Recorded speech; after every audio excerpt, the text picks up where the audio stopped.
down. The Ravens 9 of 13. Looking at the stats really quick here, Drew Brees passed 35 times for 35 of 45 for 420 yards, 3 touchdowns, 1 interception. Still wasn't enough. Wow.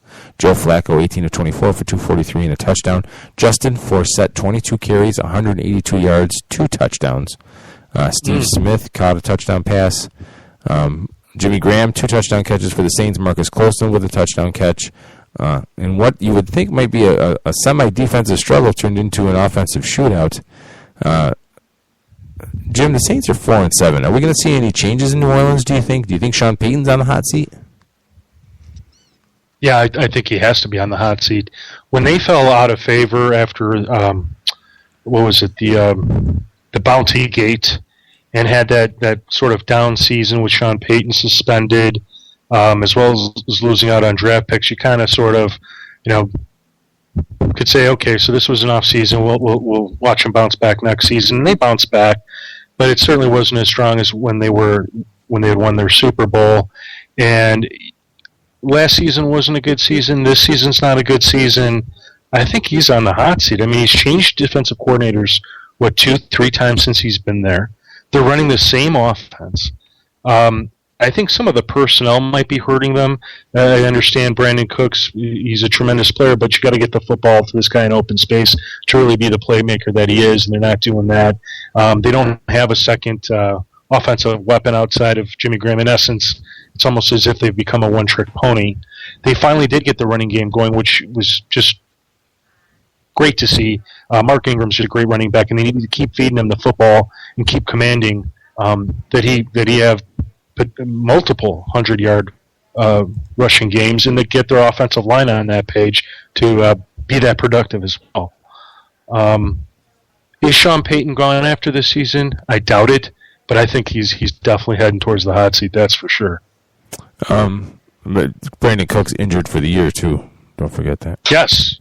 No, I'm not. But Brandon Cooks was a player who that basically when they played in New Orleans, he was productive, and anywhere else he wasn't productive. Mm-hmm. And is it the player? Is it the coaching? I mean, is that what they needed for that offense? I mean, they survived previously with a big tight end, a big-bodied wide receiver that was a playmaker, and they used to be Marcus Colston. Now I'm not sure exactly who it is, as well as a third and a fourth wide receiver that were productive. So when Robert Meacham, even though he only had 3-4 carries every week, he generally had 75 to 100 yards and a TD. But you won't find that 3-4 deep into the Saints' stat sheet on the offensive side of the football, and that's what's missing. All right. So that was all of last week's games. So rounding out the picks, Jim and I both tied for the lead in this week, 12-3. Steve-O finished 11-4. So that puts the standings at Jim leading the way still at 114 60-1. And then Steve and I are both tied for second with 111 63-1. 3 measly games separate this competition as we head into the final 4 weeks of the regular season. It's anybody's ball game, kids. Anybody's ball game. So we got 10 minutes left in the program. We're not going to take a break because that would just be pointless, kids. So let's talk about our games next week. Who is on the hot seat? Jim, you're up first. Philadelphia at Dallas. You're the only one picking Philly on the road. This was a tough one for me. I just really looked at 2 teams with 2 varying offenses, one a little bit more traditional than the other. But I also looked at the defenses, and while I love the Cowboys' defense, I think the Eagles are much more opportunistic. In other words, they could score on both sides of the ball. And at the end of the day, I just think the Eagles have the slightly better offense, and this is their division to win or lose, and I think they're going to win it. So I took the Eagles on the road. All right. I just like the way Dallas runs the ball. Like you said, against the Giants. They didn't give up. They didn't abandon it. At home, I think plays a part in it. There's the Mark Sanchez angle as well. Still not sold. So. Well, what impressed me was, what did you say, Mark Sanchez had one passing touchdown this week? And they won the ball game. Yeah. Just, when a team's winning, when one part of your game plan doesn't go the way you expect and you still win the ball game and you win it definitively, that says something about your team. And that's what I'm waiting to see from the Cowboys. What Philadelphia's offense strives on is volume, being on the field for an awful lot of plays, a little up-tempo. But if Dallas can run the ball and control the clock, I think that's a neutralizer. So, I don't disagree. Okay. Seattle versus San Francisco. Steve is picking the San Francisco 49ers. You and I are picking Seattle. He must just be going with the home team there. Or either that or he's doing it because Jay Cutler stinks. I think that was his reasoning. Just for the heck of it? Yeah, just for the heck of it. I'm picking Seattle because whatever happened last week, whether you believe in that team meeting or not, they seem to be a little different defensively, and this is a division game. They know it's a must-win for them. So, I just like Seattle. I think they're the better ball club right now. Mm-hmm. And it shows. It shows on the field. It shows in a variety of ways. Where the 49ers, there's something that they're lacking. That's certain je ne sais quoi. Well, when you say it like that, I can't help but believe everything you say about everything. Right. Look, I like the Seahawks running game. I don't like the 49ers running game, and I certainly do think that the Seahawks pass defense can play well to the 49ers pass offense. All right, Cleveland versus Buffalo. You and I are picking the Browns. Steve-O is drinking the Kool-Aid and taking the Buffalo Bills to win this game. I think that's a tough game to pick, and the main reason is I think the Buffalo Bills, they play better at home. Their defense is just it's good, and if you can shut down the Browns' offense, I mean we're just talking about a low-scoring game, and whoever can get into the end zone more than the other, and that would be my main concern. But like you, I think the Browns are the better team. Yeah, I like them defensively. Josh Gordon one more week to get acclimated and get a rhythm with Hoyer. I think that makes a difference. The one thing that scares me about this game is the X factor, and that's the fact that Buffalo hosting a game for the first time since the big snowstorm. It's not just a snowstorm. I mean that whole area went through a lot. People were stranded in their homes for 8 days, getting trapped at grocery stores for days before they were able to drive anywhere. The New York State Thruway was closed for days because they just couldn't guarantee everybody's safety. So it's the first home Buffalo Bills game getting back to normal. All the snow should melt because of the rain that's heading up there now. It was 68 degrees here today. So it's just a wild time, and the crowd will be enthusiastic, I'm sure, because it's a big game now for the Bills. They're in the playoff hunt now. Fans just aren't used to it.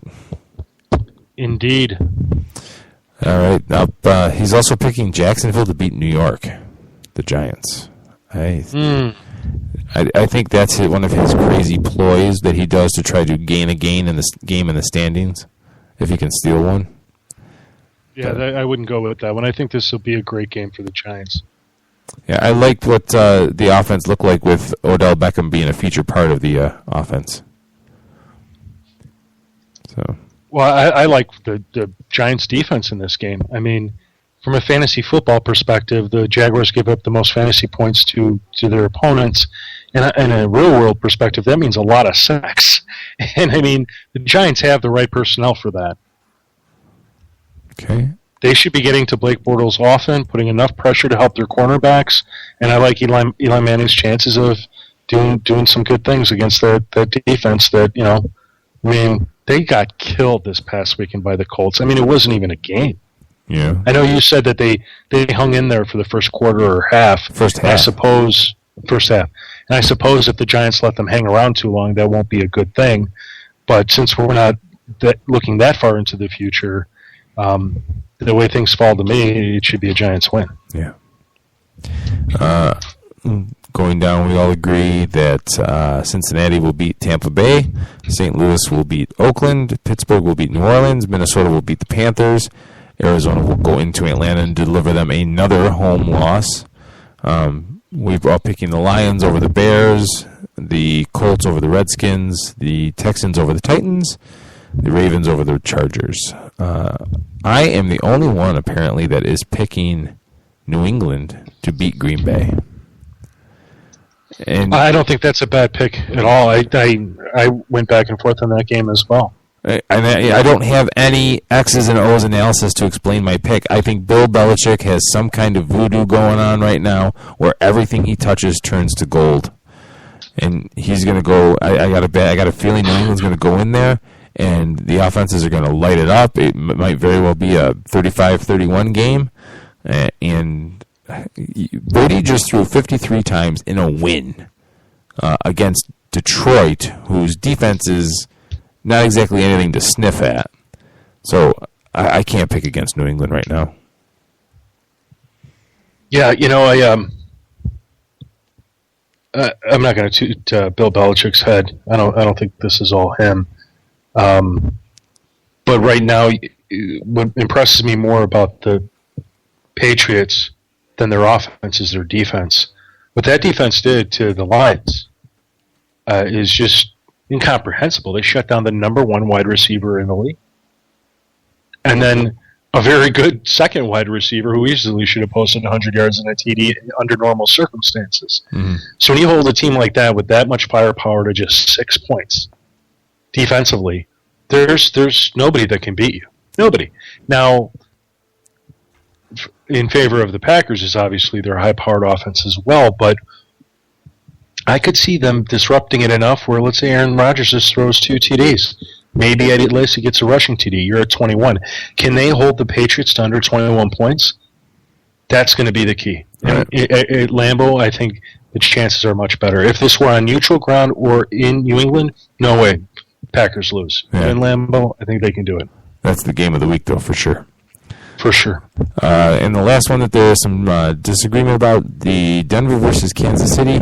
Jim, you and I are picking the Broncos. Steve is picking the Chiefs. Yeah, I don't know where he's coming up with that. Yeah. That's really sort of a stretch. I will say, they're playing in Kansas City. You'd like to sit there and say, oh, Kansas City, they're a better team at home. There's no, I can't doubt that. Certainly they played good football as a general matter against the Raiders this past week. I think they were the team that played up to the Chiefs. And I don't see how the Broncos don't do the same thing to the Chiefs at home. I know there's Eric Berry who was diagnosed with lymphoma, or at least is going to see a specialist. I'm not sure how that's going to play in the game, whether that's a downer for the Chiefs or whether it might be something that inspires them. That could be a factor. But I do like the Broncos in this game. I don't think this is the same Chiefs team from last season. Yeah, no, it clearly isn't. And last week, I mean, I don't want to sound like it was like the Raiders are awful, but they're bad. I mean, if you're a title contending team, that's a game you have to win against a division opponent. And for whatever reason, they didn't. And the unfortunate circumstances with Barry, I don't even want to talk about the football side of that. The man might be possibly battling lymphoma, but you can't take the safety off that field and expect no hiccup there. You know what I mean? Oh, yeah, his loss is huge. I'm sorry, his loss is huge. Yeah. Right now, everyone's just focused on the other side of that story. And rightfully so. Right. And rightfully so. Well.